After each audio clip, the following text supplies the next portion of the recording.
Here comes your trip, by the way, for the space for your RV. Yeah. Hey, what's up, everybody? Really we are now live and ready to go ahead and rock. We got the special guest Grant inside of the house right now, and without further ado, let's get you over here, my friend.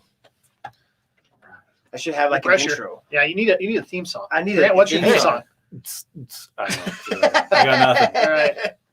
All right, guys, just like earlier, we were going through, obviously, a lot of stuff this morning, but we also knew that we were going to have Grant. We were just respectively waiting for him after he was doing his campaign meeting and such, but now we have you here, my friend. Hey. How you doing? I'm good. Thanks for having me, buddy. Thanks for being here, man. Eric. Also, short notice. We just wanted to go ahead and give everybody a platform and talk about, some of the things that or reasons why you want to run for City Council for Prescott. So without further ado, tell everybody who you are and why you do this. why you want the pain. Our right. pain is like this, like, oh my gosh. Yeah. Well, I'm from Prescott. My wife and I are both from Prescott. We have 3 kids. We moved back about 7 years ago, and I started John Hancock Barbershop. I spent, now I'm at 15 years in the military, 8 years on active duty, and the last 7.5, 8 with the National Guard here. But I genuinely just love our community. I love Prescott. I love the regions. I think we have a very unique location and city, and especially going through this last year with COVID, it really made it apparent, and to me, and I think a lot of others, just how unique of a community we actually have, and we need to maintain that and keep it what it is. And a huge part of that is through leadership and service at the civic level and at others, city levels as well, really. And at the end of the day, really, that is a call to citizenship for us as individuals who live in Prescott. But how do we step up to the plate or the bar and really take that ownership on ourselves and our families or friends, and give back where we can and serve where we can. And so for me, logically, that made sense with City Council. So it does make sense. And so obviously you've been here for a very long time. Some of the things that I like about that is that you have roots here. And tell a little bit about your family, your life in general, and why you chose Prescott, Arizona to go ahead and create this empire of founding fathers. Yeah. So I grew up here. My folks moved here from California when I was about 4 or 5. I have a younger sister and brother. We're all living here in town. And my wife, she's from here. Her folks moved up from Phoenix when she was about 5 or 6. So we've known each other since 2nd grade. But, so our families go back here. We have a lot of legacy here. I think a huge part of the draw back was the ability to raise my kids in a fun, healthy environment that really provides a lot of the same values and morals that I think a lot of us share when we move here. I don't think there's too many places left in the country today that you can find that really are as unique as Prescott, when it comes to the topography, the lay of the land, the size of the city, the people it attracts, the relational capital, the intellectual capital. I mean, it's a very unique community that attracts a lot of people from all different ages. And so how do we maintain that, and that's very near and dear to my heart. And then how do I provide a healthy place for my kids to grow up?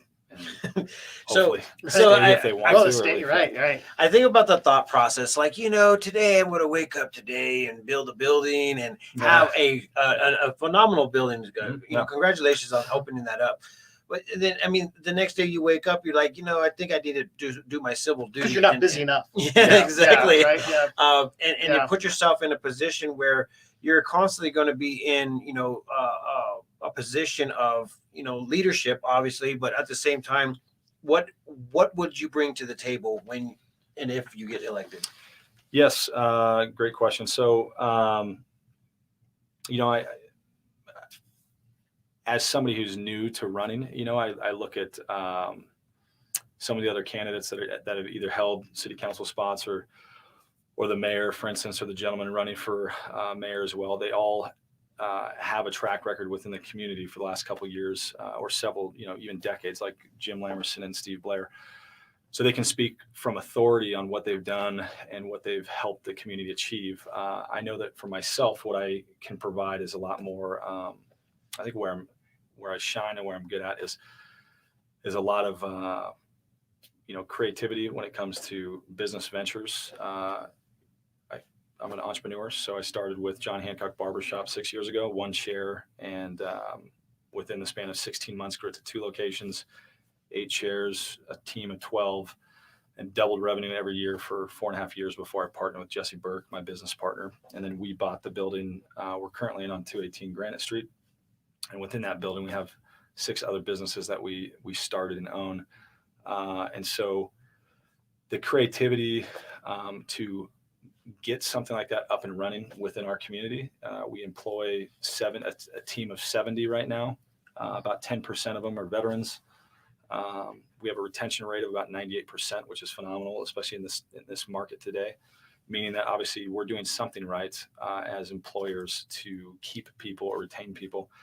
I think a lot of that just comes down to the military mindset that I had growing up, especially in the military, but the ability to work as a team, kind of remove yourself out of the equation, allow other people to shine, give them the autonomy and the freedom to succeed or fail. And, that's just, it's part of life. Nobody can grow unless they actually know what they're capable of. And if you can give them a platform or location to do that, then they take ownership of what they're doing and what the expectation is on them within the positions they hold. And the goal is, well, how do you grow to the next level and continue to grow? And then at some point, everyone leaves their jobs or has career changes, and that's absolutely fine. But our goal for Jesse and I is when they leave, they better leave better than when they got there. Like, how are we investing back into them as individuals at an individual level to where they are competent and efficient working with us, but then when they leave,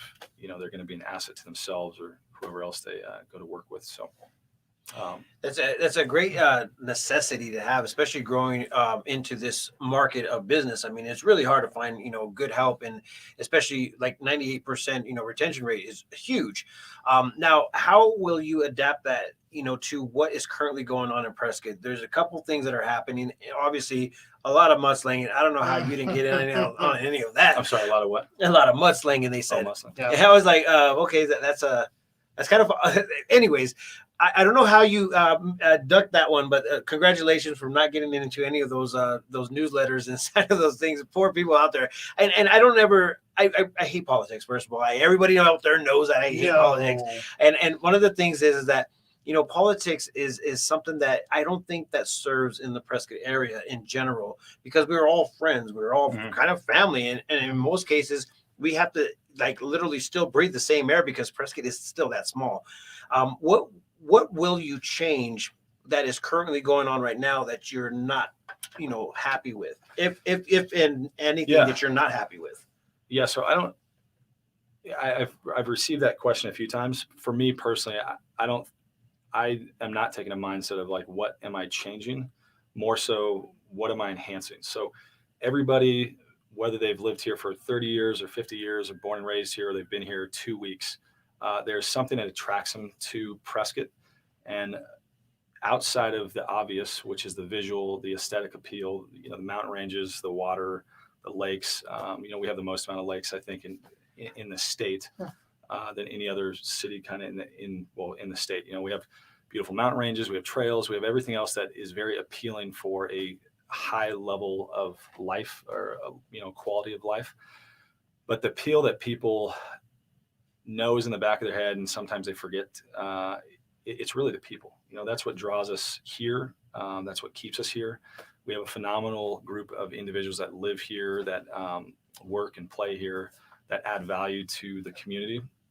And part of that, one is the culture that we have created over the last 130 years or longer. But a huge part of that really is, I think, at our core as Prescottonians, a lot of us, to your point of politics, a lot of us, even though we might skew a little right or a little left, we tend to be I believe, very individualistic and very independent when it comes to our thinking and processing and how we actually get stuff done. And part of that's set the structure and the core for us as citizens here. But as we continue to grow, we really need to reinvigorate what it is to be a citizen here and what it means to love our community well, treat others as you would like to be treated, and be able to slow down and get outside of our own self and put others first, put the community first.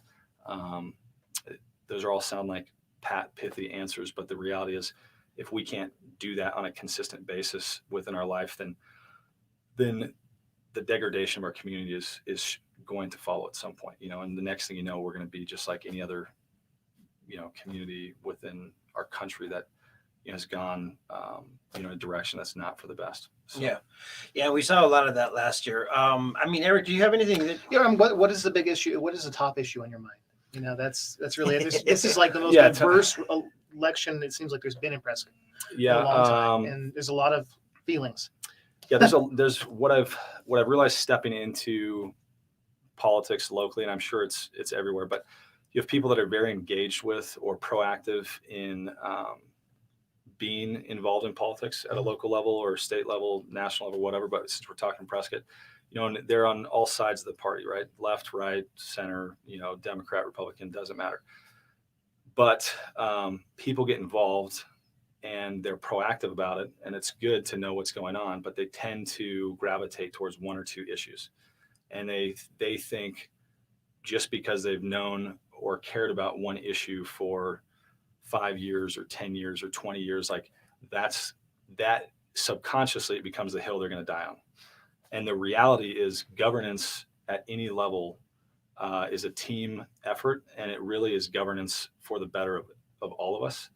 And so you have to take into account, well, the obvious one is water or growth or some of these issues that we're starting to hear a lot more of in the last couple of years. Those are pertinent issues.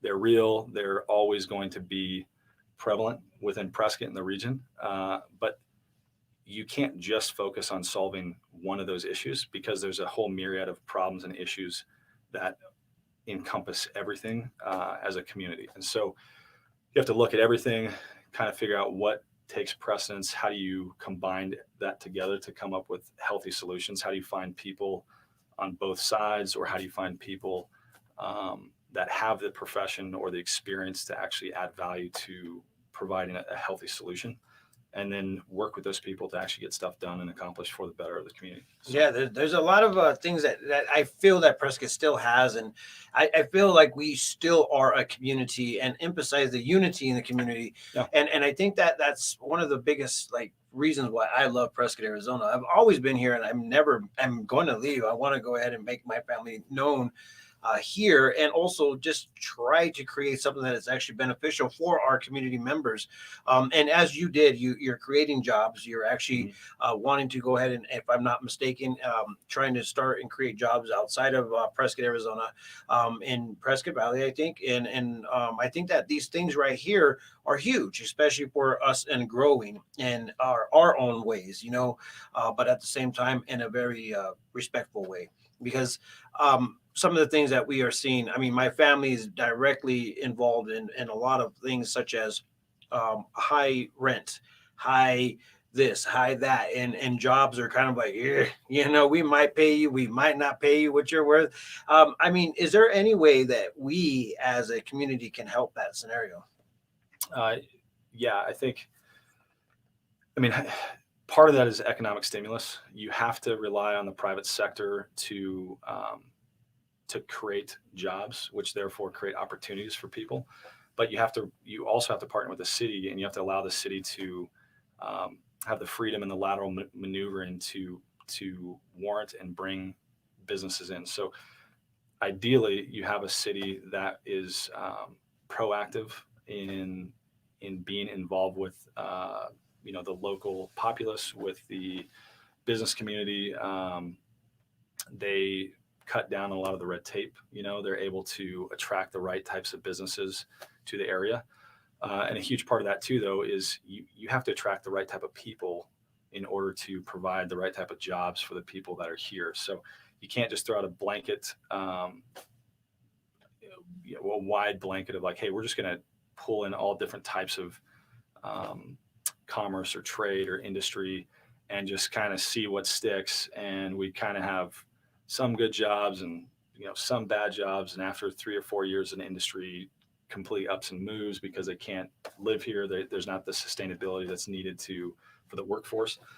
So we have to be selective as a community, but that comes down to like the city governance, working along with the private sector and coming up with a game plan of where are the holes and how do we fill those holes or those needs within our community to retain people or allow people to move up through the ranks of 17, 18, 19. And then, so you've created multiple businesses here now. Mm-hmm. Did you feel like it was easy or was it hard?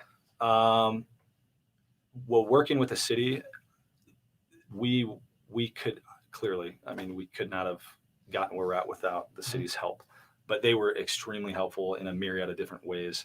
We had hit a lot of walls, hit a lot of red tape, and they were very flexible and helpful with helping us get over the finish line anytime we had problems or issues. The ability to go down and just sit and talk to somebody and ask questions about, hey, this is what we're dealing with. What's the next step forward? So that was a huge part of it. Two, when it came to the business itself and how do we employ and find the right people, I think really a huge part of businesses going forward as individuals within America in the 21st century, the way we spend our dollar is different than it was 20, 30 years ago. So much of our currency is spent in local economy based on our experiences and how we feel as we spend our money. So, no longer are we going to the mall to purchase shirts. We can do that on Amazon, right?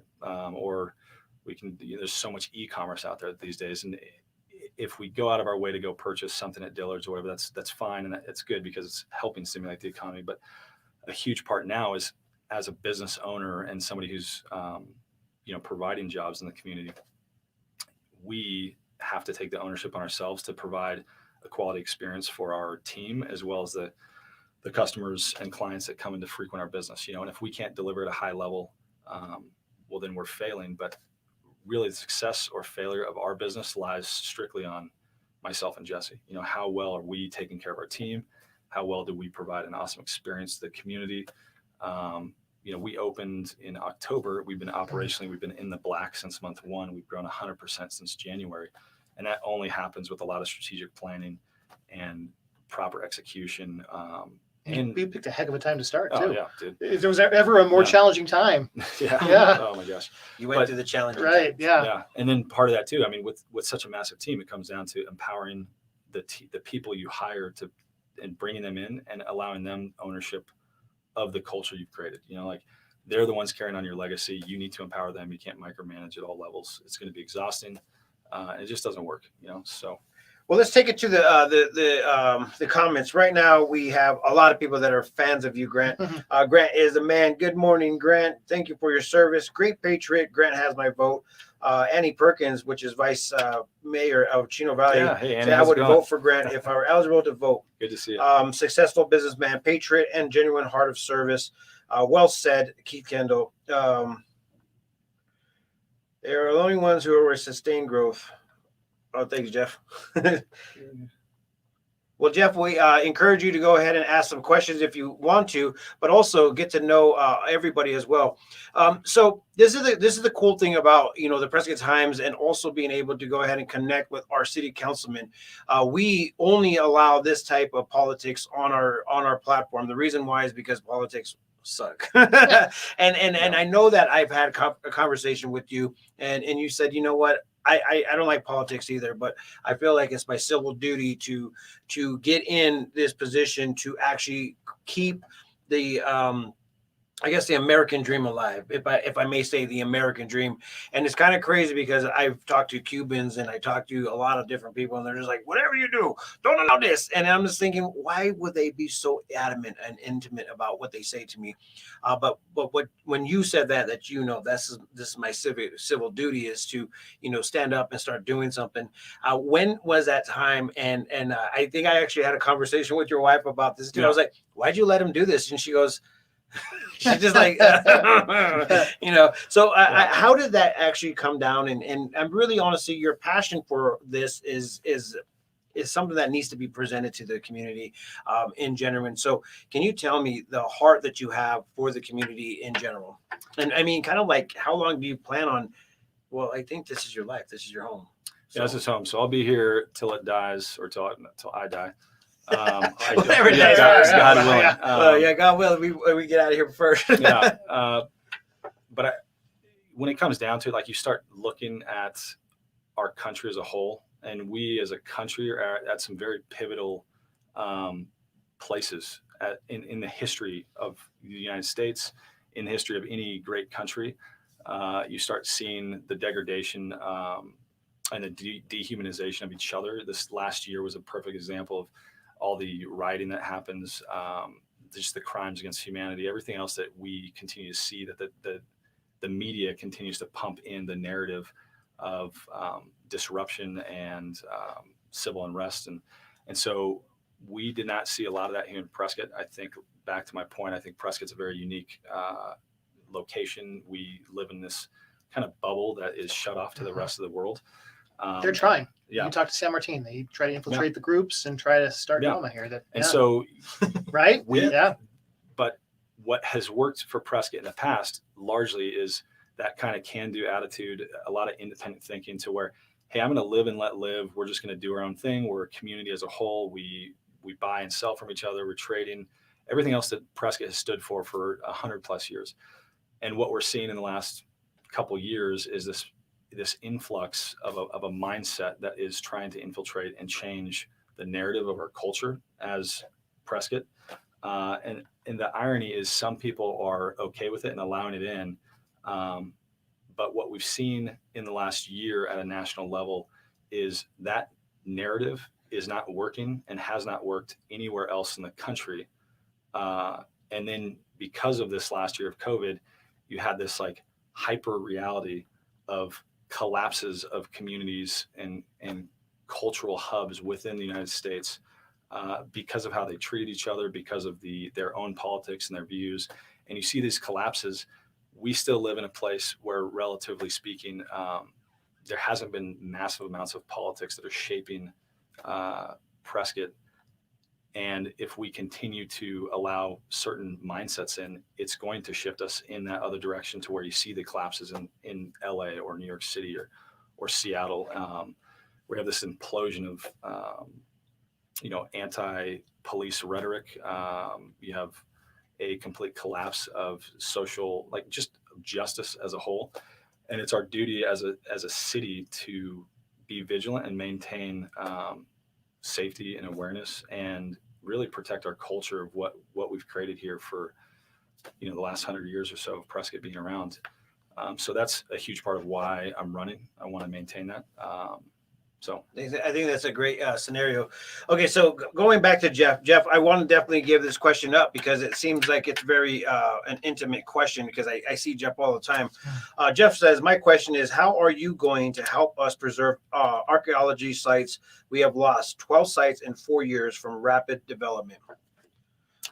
Hey, Jeff, that's a great question. I knew about a few, like Petroglyph Peaks and some of the other ones. I had no idea about 12.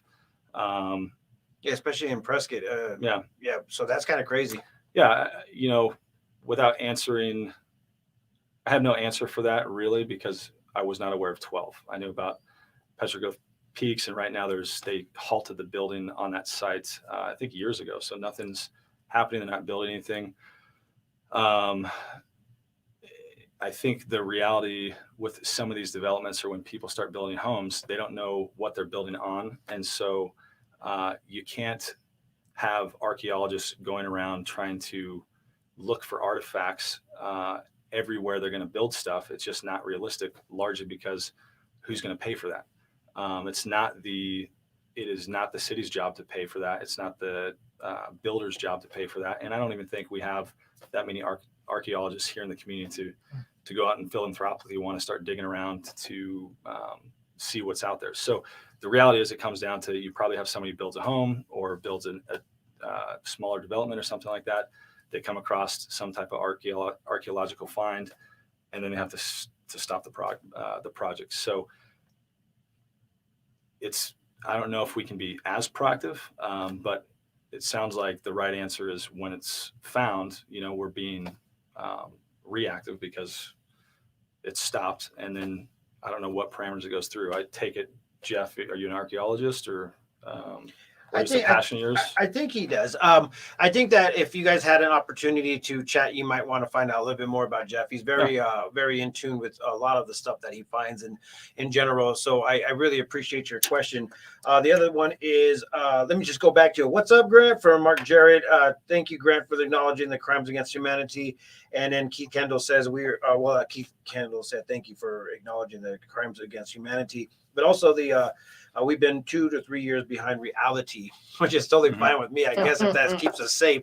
But that means that it's still going to show up. So some of the things going back on these groups and stuff that are infiltrating small towns and cities and stuff like that. We actually have a few of them that are trying to come to Prescott. Oh, yeah. How will you give them a voice, but at the same time, like, tell them, obviously this is not what we're looking for. This is not what we're trying to do. We're not trying to do the council culture, trying to defund the police, trying to go ahead and rage havoc on all people that have to believe in, I guess, what would you say, the Republican race? I mean, it just makes no sense to me to have this type How do you get the right kind of people? Yeah. And what are you going to do to help us businesses that are going to be attacked by these people? Like, it's insane, man. He does get a lot of comments of businesses being attacked. It's unfortunate. Yeah, it is. And that comes down to us as individuals in Prescott we need to hear the call, and we need to take the initiative to actually that's where we can be proactive, and we actually need to start working together synergistically to make Prescott better, or to keep what Prescott is. There's always going to be factions on the left or the right, or quasi groups that think they have the best interest in mind for any location. Most of the time they're very uneducated. They are radicalized to some level. And usually most of the time it comes from a mindset of victimness. So you have individuals that don't have the initiative internally within them to actually be a proactive person, to actually serve in any capacity, to actually problem solve and initiate growth within themselves or their communities. And it's easier by default just to deconstruct the communities around them, or the people around them, or the businesses. It's a very weak mindset. You're talking individuals that live constantly probably in a state of fear or victimness, and therefore they just project that out onto the people around them. And because we live in a culture nowadays where everything can be cancel culture, like you said, and it's so quick to take sound bites and put it out there in the media and placate to fear mongering and stuff like that, it allows them to have and gain momentum. But really, the power needs to lie within the working class, within the business class, within the civic class, within our community. Like, that's what we can control here. We can't control at a national level. We can't control, at a state level, but we definitely can harbor and protect what Prescott actually is, and do our best to, not allow certain groups in. Now, there's always time for dialogue, and it's absolutely healthy. You need people that can be educated and speak from all different sides, and they need to be heard. But once again, it comes down to the respect given, and just because you have the freedom of free speech, and that's something that we always want to talk about. People fail to forget there's a responsibility and an ownership of what you say, and to be held accountable for what you're saying.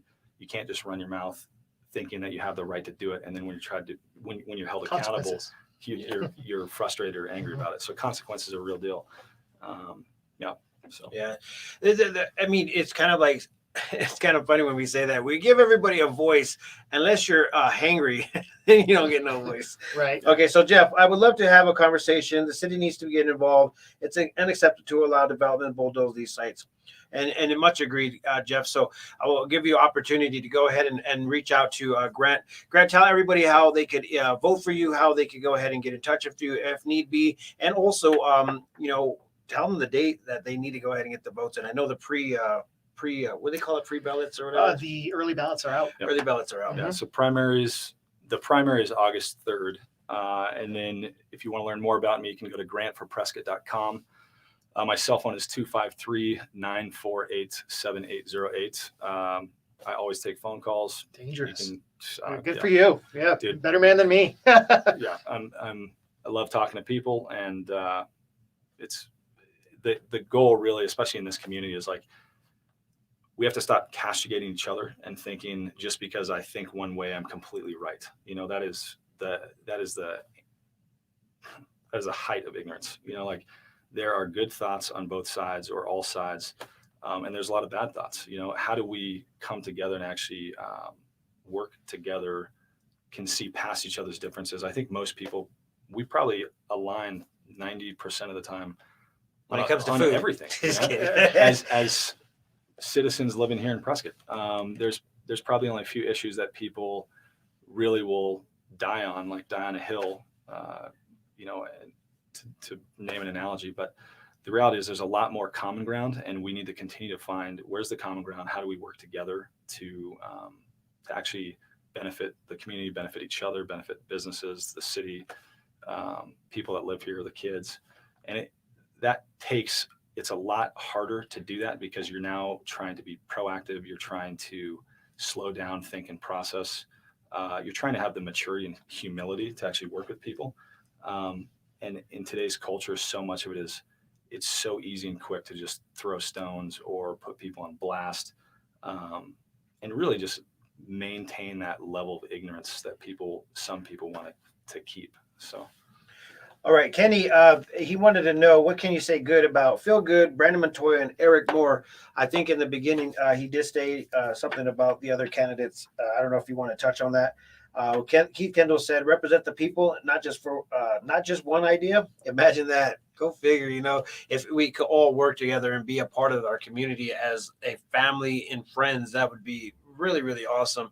I think that politics in general, I thought that they only had interest on how to maintain and keep, constant things going on in the city, in the community. But it's for some reason now it's going into, faith and all this other crazy stuff. So I'm just like I hate politics.